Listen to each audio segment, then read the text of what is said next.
Hi. uh, I don't know where I am in terms of what CDs I've shown or what I haven't shown recently because I did actually a bunch of videos, but kind of lost track of trying to upload off my work device. Always has problems. So anyway, oh, hang on, let's go turn the air conditioning off because it's blowing me. It's quite annoying.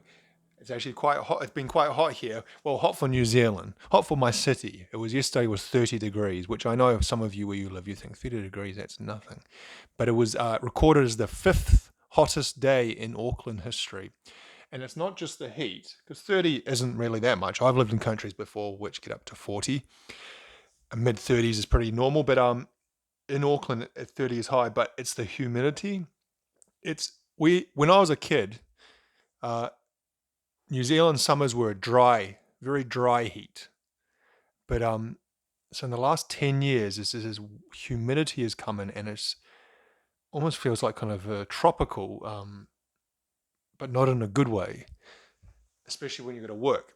So I've been busy over the last week because work started again, and I was kind of all over the place, doing all sorts of things, trying to get things ready and fix up things and work. But in that time, I did call in a few places and I did find a few things. I can't actually remember how many places I got these from.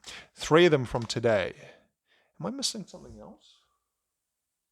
I've got a feeling there's another CD I'm forgetting. But anyway, I'll just show what I've got here. It doesn't really matter where I got them. These have been purchased over the last 7 days. So, first one here is the Cardigans. Now, I've done a review about the Cardigans before. I did the Gran Turismo album very, very early in this channel's history. And that album, Gran Turismo, is from 98, 99. This is their first album, Life, which is from 96. 95, sorry, 95. I've never heard a single song off this. This is the one before Loveful. You know, Loveful is the song that kind of broke them into the mainstream. Um, and then the album after that was Gran Turismo, which kind of I guess they got some traction with. But this is their very first album, and I actually remember reading about this album when I was doing the Gran Turismo review, and remember reading that they said that it's actually quite different from their later work. Um, it's more indie sounding, I think, is what they said. You can see here, there's Nina Pearson on the cover. They use her as the kind of cover star, as you would if you had a relatively attractive blonde woman as your front person. Now, what I say as I take this, I haven't actually listened to this in the last. I haven't had time. I've been, like I said, quite busy, but I haven't listened to this since I bought it, which was about 5 days ago. But I also haven't looked at the goddamn liner notes, and what I'm noticing here is that the booklet is seriously water damaged. It's so hard, it's like I'm trying to take a bloody piece of wood out, and it's catching on something. What's it catching on? Was it this one here? I think it's that part there. Hang on, I'm trying to like pry it out that way. Jeez Louise. It's completely solid. It's been water damaged to such an extent. Usually when it's been water damaged, it kind of just sticks, but this is like rigid, like a piece of card. It's not. It's, a booklet you can see with multiple pages. I'm not going to try and open that because that is just going to rip to pieces if I try. And I'm not really that interested in seeing inside. It's surprising how many CDs you get secondhand that are water damaged. I don't know what people do. I guess spilling cans of beer. Sometimes my family are still away, and sometimes on my day off, I'll have a beer or two, which is unusual for me. I don't really drink a lot at all. But get in there. I will usually have a beer or two around this time of year, New Year, kind of Christmas, New Year that month in the summer. And so I'll sit down in the evening and have a couple of beers, and I'll put on a CD to listen to. And so I can imagine if someone had more than a couple of beers, maybe had a couple of six-pack of beers, and then you get to knocking things over, and maybe you get knocked over. In the days when people used to listen to CDs, they got knocked over and onto the CDs and damaged the booklets to an extent that they were never dried, and so on and so forth. Sorry, correction, it's their second album. Emmerdale is their first album from 94. This is their second album. And it says it was released worldwide in 95. It had some international success, especially in Japan, where it achieved platinum status. It's always interesting. And I guess this doesn't really happen anymore. But in the, especially the 70s, 80s, and 90s, there was this phenomenon where certain bands that had some success in the West had inordinate success in Japan. And then vice versa. There are bands who are huge in America or wherever and then couldn't pay to get played in Japan. And so when I was living in Japan, it would be interesting to sometimes hear the bands or the artists that they knew about and that they liked. They liked a lot of that. They like a lot of that kind of prog rock. I remember I had a student, an older guy. I did a lot of teaching at the Fuji. I live near like the head HQ of Fuji. Not Fuji. Fuji is like a conglomerate, and it's got the Fuji cameras, Fuji film, Fuji Xerox. Anyway, this guy loved ELP, Emerson, Lake and Palmer. I remember. Anyway, next up, what have we got? I got this because I don't know. I get soundtracks. I've never even heard of this movie Rio before, but it looks like it's got a Brazilian kind of set in Brazil, obviously I'd say, and Rio. And I like Brazilian music, and I thought, well, in a soundtrack they often kind of select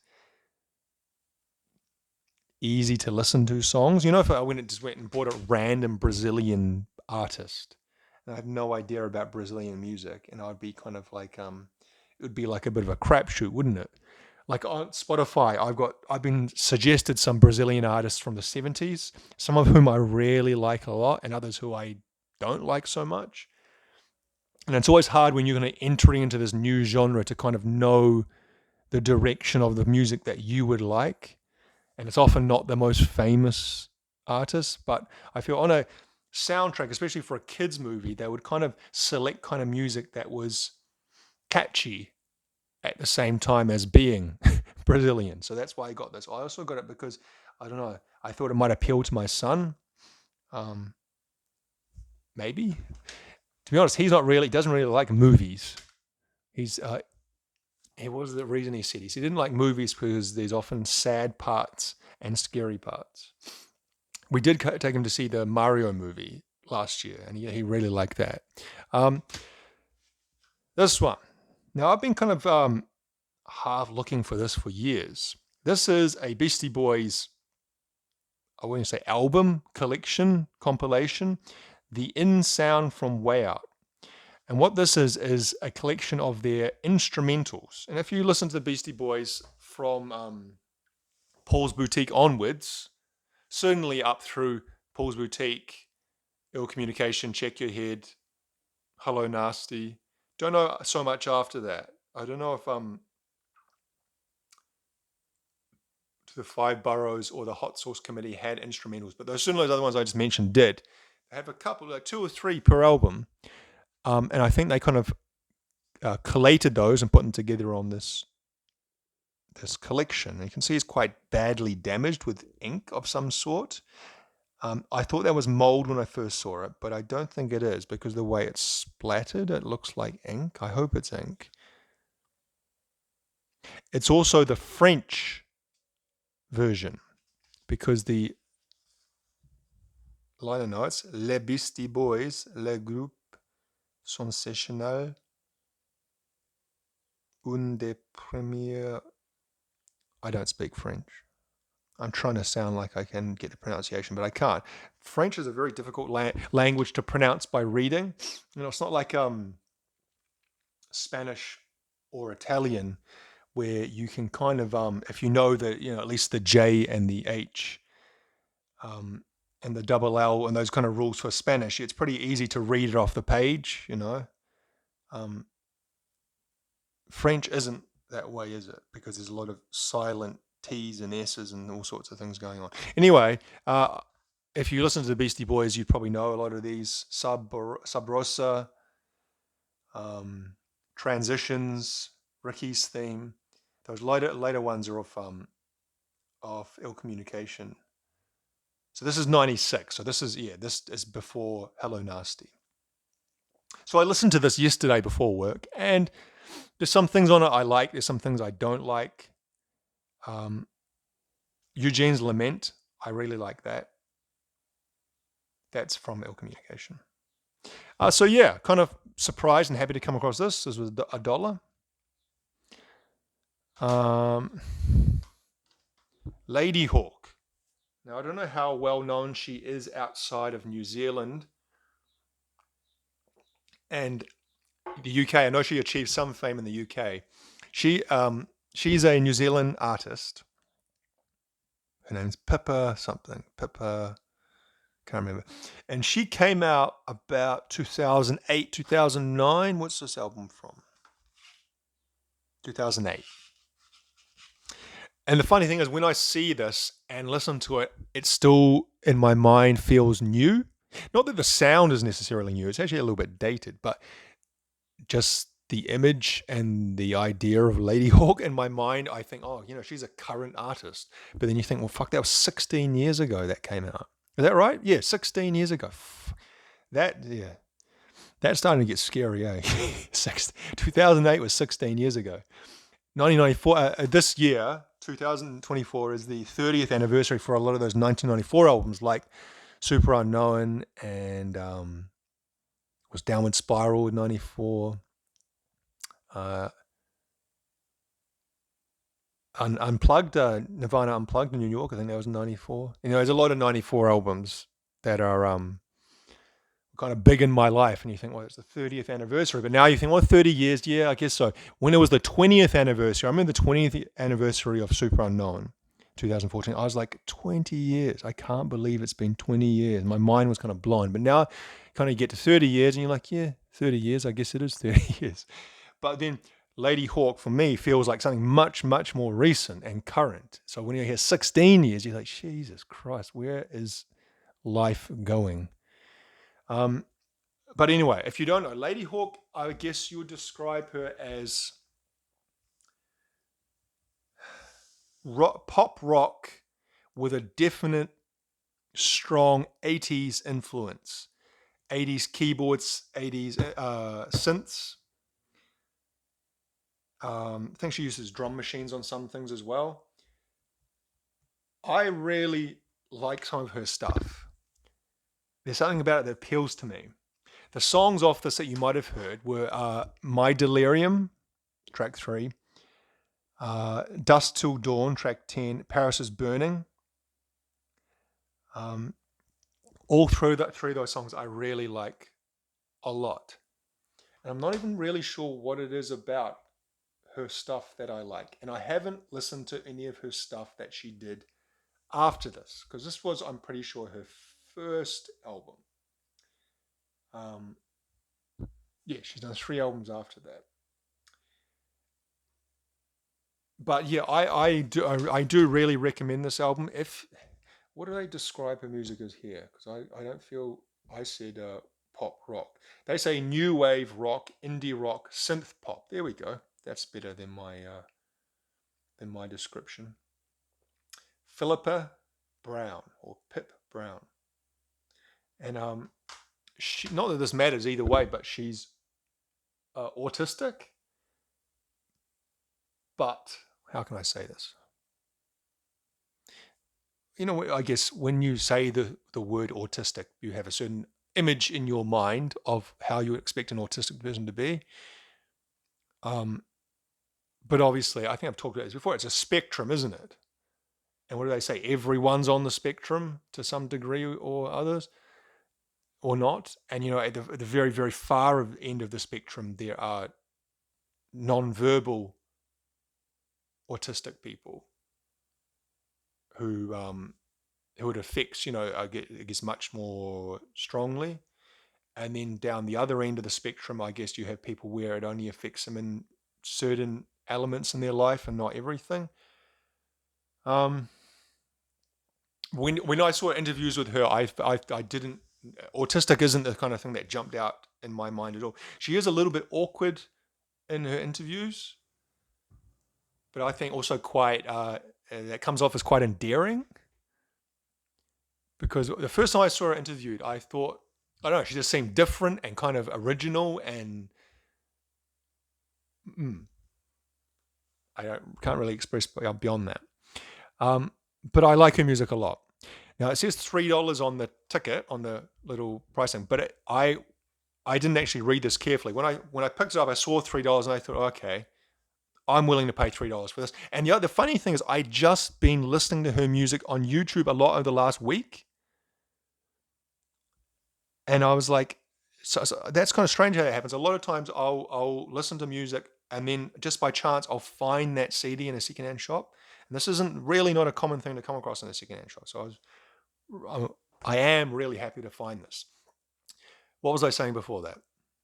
I've completely lost what I was going to say. Oh, that's right, the price. I thought $3. And I thought, okay, $3. That's definitely more than I'd usually spend in a secondhand shop, but I'll get it. And then I took it up and she said, oh, because I bought 3 of the CDs at one time, and she said $3 for all 3. I was like, oh, this one says $3, and she says, oh yeah, that's not our sticker. And I looked at it and realized, oh yeah, this is from 2019. That's 5 years ago. So this has probably been bought. This is probably third hand, I would guess. Probably someone bought it secondhand and has given it back to the charity shop, and they've resold it. So even happier to get this for $1. So yeah, with the slipcase, there's her on the front cover playing Super Nintendo with her cats and a keyboard. Yeah, I think I might actually do an individual video about this album, because there's more I want to say about her music. I was going to need to listen to the whole album a little bit more. Anyway, the last one, the best of Arvo Part. I'm not sure if that pronunciation is correct. Arvo Part is a Estonian composer, modern, current day classical composer. Probably one of the most well known. I bought 2 of his works, and I showed in another video, but I don't think I've uploaded that video. I think, like I said, I lost track of some of the videos. I filmed too many videos, and I think I put them out of order. Anyway, the stuff I've heard of Arvo Part, I like. I quite like listening to modern era classical music composers, to hear the contemporary slant they put on things. Certainly he is more rooted in the classical, and he uses a lot of kind of what would you call it? I was rooted in religious music, like Gregorian chants, and I don't know enough about this stuff to talk about it. Whereas someone like Philip Glass, who I absolutely love, is much more avant-garde. I wouldn't say avant-garde's really not the right word to use. Not rooted in the past as much, let's say that. But regardless, I like listening to kind of hear where people move from things that happened hundreds of years ago and how they try to push it into our modern day musical listening tastes. Or yeah. So anyway, I haven't listened to this yet, but I will when I get a chance. Anyway, so there's 5 new things I got. All of those were $1 each over the last week. We're on the 22nd of January, and it's been a really good start to the year CD buying wise. I found some really excellent things that you've probably noticed over the last, in my opinion, over the last videos. Just big change from the last 6 months of 2023. Anyway, guys, thank you very much for watching.